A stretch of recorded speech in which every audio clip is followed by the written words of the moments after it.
Continuiamo con l'intervento di Marco Di Luzio, direttore Business Consulting InfoCert, e parliamo di evoluzione. Sì, volevo darvi qualche spunto per evidenziare quella che è l'evoluzione delle soluzioni di dematerializzazione nell'ambito della pubblica amministrazione. Quindi vedremo qualche caso di come queste soluzioni sono state calate in alcuni processi amministrativi o all'interno di alcuni enti. E anche fornirvi qualche spunto che è già stato introdotto di metodo su come appunto ragionare del processo e come calare queste soluzioni all'interno del vostro procedimento amministrativo, del vostro ente, e quindi personalizzarle rispetto a un'operatività che è quella che voi gestite quotidianamente.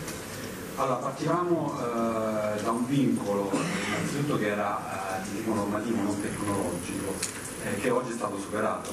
Abbiamo visto anche nella presentazione della laboratoria che ormai abbiamo un impianto normativo che va stabilizzandosi, che ha chiarito quelli che sono alcuni aspetti per le diverse tematiche. In particolare vediamo c'è una normativa consolidata in ambito della firma digitale relativamente alla conservazione sostitutiva, al documento informatico e alla posta elettronica certificata. Quindi il vincolo principale era questo e oggi è stato superato.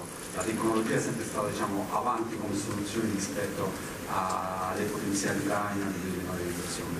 Quindi partiamo dall'impianto normativo ormai stabile, devo dire, è stato anche accennato, più avanzato a livello europeo, tant'è che l'Italia è quella che ha ormai una leadership dal punto di vista della normativa su questo ambito. Abbiamo una tecnologia che abbiamo detto che è anche più avanzata della normativa, quindi abilita le soluzioni che supportano la dematerializzazione dei documenti. Quindi a questo punto dobbiamo iniziare a ragionare sulla gestione digitale dei documenti e dei processi.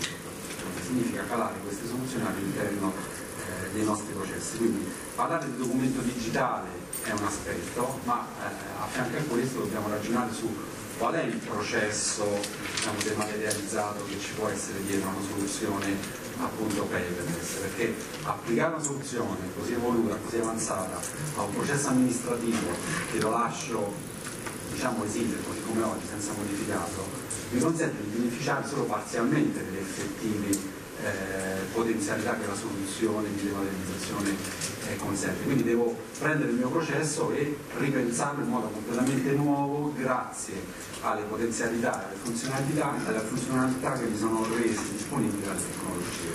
Quindi solo in questo modo riesco a beneficiare appieno di quella che è l'efficienza interna, quindi di tempo, di saving sul tempo risparmiato nelle recupero dell'informazione, nella gestione del documento, nell'eliminazione di alcune attività. Potenzialità di migliorare l'interazione con i cittadini, per cui posso appunto pensare di remodizzare alcuni aspetti, remodizzare il rapporto con l'utenza e gestire alcuni servizi appunto anche in modo asincrono rispetto allo standard lavorativo in termini di orario di lavoro, dell'orario di disponibilità degli uffici. E soprattutto in termini economici anche di riduzione forti saving su quello che sono il costo delle attività, quindi sia in termini di archiviazione dei documenti, di tempo uomo per gestire una pratica amministrativa e di materie prime utilizzate in un procedimento amministrativo la sua attività autonomica. Ecco, solo se ripenso completamente il processo posso avvalermi di tutti questi benefici, altrimenti dematerializzo un processo amministrativo che rimane quello che è oggi, senza poter cambiare radicalmente il servizio. Quindi ecco, volevo un po' approcciare questa evoluzione e vedere come posso integrare queste soluzioni in modo più evolutivo. Allora, se noi prendiamo un procedimento amministrativo, volendo fare un esercizio teorico, posso individuare delle fasi standard che sono quelle della ricezione del documento, dell'elaborazione di contenuti informativi, quindi una fase dove elaboro questi contenuti informativi, o una fase dove coinvolgo diversi uffici, se visto il documento.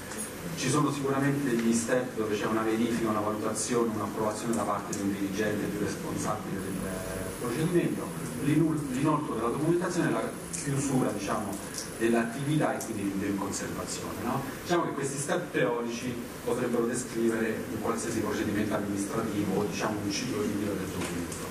Ecco, quello che vogliamo fare noi con queste soluzioni è creare il corrispettivo dematerializzato di ciascuna di queste fasi. Allora, nella fase di ricezione posso dematerializzarla utilizzando marcatura temporale e protocollo, la PEC per la ricezione del documento, il Legaform online, quindi un form, una modulistica online che compilo, e quindi posso dematerializzare completamente tutta la fase di ricezione. Allo stesso modo nella fase di elaborazione, utilizzando la conservazione dei workflow delle firme digitali, posso gestire in modo dematerializzato tutte le fasi di elaborazione di contenuti e l'istruttoria del documento, e così via. In tutte le fasi posso trovare il corrispettivo, diciamo, dematerializzato, quindi digitale, di questa fase. Ecco, oggi le tecnologie della norma, abbiamo detto, consentono di materializzare completamente il processo, quindi io arrivo a valle del processo senza essere mai passato per la carta, quindi è un procedimento amministrativo che produce degli effetti legali senza aver mai avuto l'oggetto cartaceo da dover gestire, manipolare, inoltrare, archiviare. Solo così riesco, diciamo, a beneficiare appieno di queste soluzioni. Se tengo la doppia gestione, quella cartacea e quella informatizzata del documento, chiaramente sto duplicando i costi, sto non beneficiando appieno delle soluzioni. Solo quando dematerializzo completamente il procedimento, allora ho risparmiato tutto ciò che era connesso alla gestione fisica delle informazioni. Quindi ecco, è necessario ragionare per processo, e quello che vorrei vedere con voi adesso è qualche caso in questo processo, quindi applicare questo esercizio teorico a dei casi concreti e vedere come cambia completamente un processo se vado a dematerializzare tutte le fasi e elimino completamente la carta. Quindi, diciamo, come scenario evolutivo, quello che sta avvenendo nell'APA è che c'è stata una fase iniziale che chiamiamola di adozione strumenti di base, quindi dotarsi di tecnologie abilitanti, che sono state quelle della PEC, della conservazione e della firma, ancora non integrate, quindi diciamo stand alone, dove le utilizzavo senza integrarle sui miei sistemi. C'è una fase successiva, diciamo, di invece automazione dei processi, inizio a integrare queste tecnologie con magari sistemi che già utilizzo all'interno dell'amministrazione, con gestori documentali che già ho in casa, con il protocollo. Prima il dottor Boy ci faceva vedere una slide con un'architettura dove si vedeva la PEC, la firma, con l'architettura, un'integrazione, diciamo, di tutte quante le soluzioni in un'unica architettura. Ecco, nella fase 2 iniziamo a parlare di automazione dei processi. Chiaramente iniziano ad aumentare i benefici sia lato interno sia lato diciamo, cittadini, utenti di questi tipi di soluzioni, fino ad arrivare alla demonizzazione del rapporto, dove dematerializzo tutte le fasi e rendo il processo a questo punto fruibile da remoto e in asincrono rispetto a quello che è la vita e l'attività dell'amministrazione. Quindi diciamo questo è un percorso evolutivo e oggi ragioniamo nella parte, iniziamo a ragionare, diciamo, nella parte alta di questa evoluzione, di questa crescita. Quello che volevo farvi vedere appunto dei casi di un procedimento teorico, come abbiamo visto prima, preso, dematerializzato e reingegnerizzato, come si dice, avvalendosi appieno delle potenzialità delle soluzioni tecniche. Allora, vediamo qualche caso tipo. La PEC la conosciamo tutti quanti, sappiamo cosa serve e a cosa corrisponde, però se inizia a pensare a un utilizzo più evoluto della PEC devo iniziare a pormi delle domande. Quando ho dei volumi elevati di PEC da gestire, probabilmente se non le gestisco con delle modalità integrate dei sistemi posso avere dei problemi, diciamo, nel senso che quando ho volumi elevati di PEC rispetto alle quali iniziano a decorrere dei termini di scadenza di un procedimento, immaginiamo una PEC che arriva a un SUAP o a un sportello unico per l'attività produttiva, da quel momento in poi quella PEC la devo gestire, inizia a scattare un cronometro e conta i tempi, allora devo avere dei meccanismi intelligenti che prendono quella PEC in base al contenuto, a delle regole e la inoltrano al responsabile del procedimento che la deve prendere in carico. Se no io ho creato un contenitore nel quale arrivano degli oggetti che se non gestisco poi mi creano un problema. Altro tema, la PEC si compone di una serie di elementi che sono la ricevuta di invio, la ricevuta di ritorno, no? Che corrisponde appunto alla raccomandata semplice o con la ricevuta di ritorno, che mi arrivano slegate rispetto al messaggio iniziale, quindi diciamo un messaggio di invio di PEC e poi le due ricevute che devo gestire. Quando parlo di elevati volumi inizio a avere il messaggio iniziale e tutte queste ricevute sparse all'interno della mia casella di posta.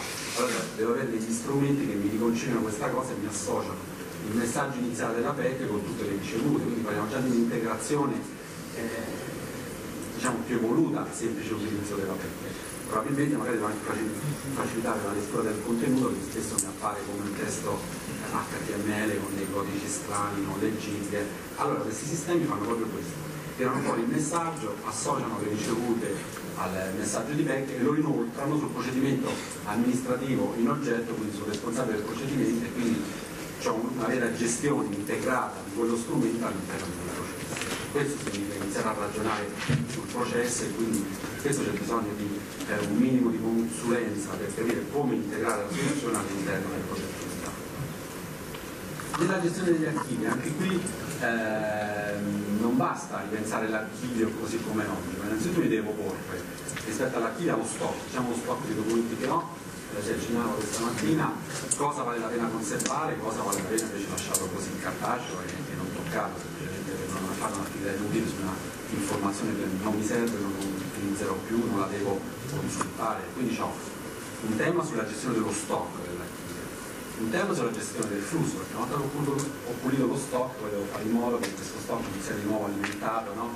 Da documenti inutili, da documenti che posso dematerializzare, da documenti che posso gestire in modo alternativo. Quindi devo capire quali sono i documenti che gestiscono, che vengono prodotti dai miei procedimenti amministrativi, e rispetto a questi capire come gestirli rispetto all'archivio. Inoltre c'ho tutto il tema dell'archiviazione dei documenti che nascono nativamente in digitale, quindi dicevo prima la PEC, devo stabilire se va protocollata, ovviamente essendo una raccomandata procedura di ritorno dovrò protocollarla, integrarla al mio protocollo e fare in modo che vada a una gestione, diciamo, intelligente dell'archivio. Quindi solo attraverso un approccio anche qui di nuovo integrare, a ripensare l'archivio non così come oggi, ma un archivio che si avvale delle potenzialità di dematerializzazione, che riesca a beneficiare appieno, non si tratta di digitalizzare l'archivio, ma di evitare che l'archivio continui a crescere e ottimizzare, diciamo, le attività rispetto alla gestione del cartaceo, che ormai mi trovo come patrimonio e devo capire come gestire. Un altro processo possiamo ripensare completamente grazie a queste soluzioni, quindi di nuovo calarlo all'interno di un procedimento di ipotizziamo di delibera o determina. Anche in questo caso ci sono delle attività che posso completamente dematerializzare e quindi mi consentono di evitare alcuni step, no? Abbiamo nel caso del determine tutta la ricezione dei faldoni dell'istruttoria, la fotocopia di questi faldoni, l'incontro della giunta, oppure nel caso che un dirigente per una determina per sottoscrivere e far firmare il documento, l'apposizione delle firme, poi c'è la classificazione, lo smistamento e l'archiviazione di questi documenti.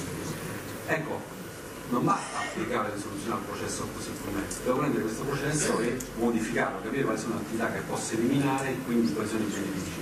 Faccio solo una demo rapidissima per vedere cosa significa quindi integrare queste soluzioni. In questo caso si tratta di una soluzione di firma che è stata integrata a un piccolo sistema di gestione documentale, quindi di workflow documentale, che praticamente mi crea un front-end unico dove firmo tutti i documenti, quindi una sorta di libro firma che equivale al libro firma fisico, dove ho l'elenco dei documenti che mi vengono sottoposti alla firma, quindi io vedo da remoto, in qualsiasi momento vedo qual è il documento che deve essere firmato, sia che io sia un componente di giunta, sia che io sia un dirigente che deve approvare appunto una determina o un decreto, vedo tutti i documenti che devono essere firmati, scelgo quelli che voglio firmare e rifiuto ovviamente quelli che magari posso firmare in un secondo momento, rispetto ai quali ho delle perplessità. Ecco, a questo punto, nel momento in cui decido di apporre le firme, chiedo al sistema di allinearsi, il sistema scatena un processo di apposizione di firma, quindi con un unico OTP, diciamo che era un PIN, un codice, appongo le firme a tutti i documenti che vengono reinoltrati ai vari procedimenti amministrativi. Ecco, in questo caso sto inserendo la firma, richiedo il codice per la posizione della firma, il sistema appone le firme a tutti i documenti che io avevo deciso di firmare e li reinoltra nei vari procedimenti. Se sono un dirigente avrò alcuni documenti, ipotizziamo delle trasferte, delle spese, la gestione delle risorse umane, avrò dei documenti che invece arrivano dai sistemi gestionali dei procedimenti amministrativi dell'ente che devono essere firmati, e poi posso trovare tutti i documenti archiviati per tipologia, per data, tutto su diciamo un device che mi consente di farlo in remoto, e quindi eventualmente poter anche dematerializzare volendo la riunione di giunta dove hanno firmato i testimoni, ognuno lo fa in remoto. Quindi abbiamo visto una firma che è la soluzione di firma integrata in un processo, non è solo la firma che io possa apporre con la chiavetta, ma posso integrarla in un processo dove c'è un sistema di workflow che mi gestisce tutti i tempi. Ecco, questa è una soluzione che si pone un po' nella parte alta di quella freccia, no? Abbiamo preso un processo, l'abbiamo smontato completamente e ricomposto grazie alle potenzialità degli strumenti. Qualche altro esempio ancora rapido. Immaginiamo le visite ispettive, no? Molti enti hanno delle attività ispettive sul posto, immaginiamo gli ispettorati al lavoro, le ASL, le ARPA che vanno a verificare un cantiere, vanno a verificare un'attività produttiva, no? L'ASL sulle attività di esplorazione, oppure su tutti gli scarichi, no? Quindi immaginiamo tutte le attività ispettive on site. Spesso c'è il problema che c'è il responsabile del procedimento che deve svolgere questa attività molto onerosa in termini di tempo, no? Dovremmo pensare di dematerializzare completamente il processo, allora c'è il responsabile del procedimento che rimane in back office in ufficio, ha la possibilità di mandare magari delle persone meno skillate che fanno la verifica, le quali possono elaborare un verbale su realizzare l'ispezione su un device tipo appunto tablet, un PC o uno smartphone, compilano il verbale, lo inoltrano, lo firmano magari corredato di evidenze documentali che possono essere foto o filmati, dati accertati e eventualmente anche georeferenziati, quindi mi arriva il verbale della persona che è andata sul posto, con tutti gli allegati di tipo documentale, foto, filmati, tutti i dati accertati e georeferenziati. A questo punto il responsabile che poi rimane in back office vede il verbale, vede le evidenze documentali, può concludere il provvedimento e quindi poi mandare, coinvolgere altri enti o mandare delle notifiche tramite PEC rimanendo in back office. Quindi abbiamo preso anche in questo caso un processo e l'abbiamo ripensato completamente avvalendoci di queste soluzioni.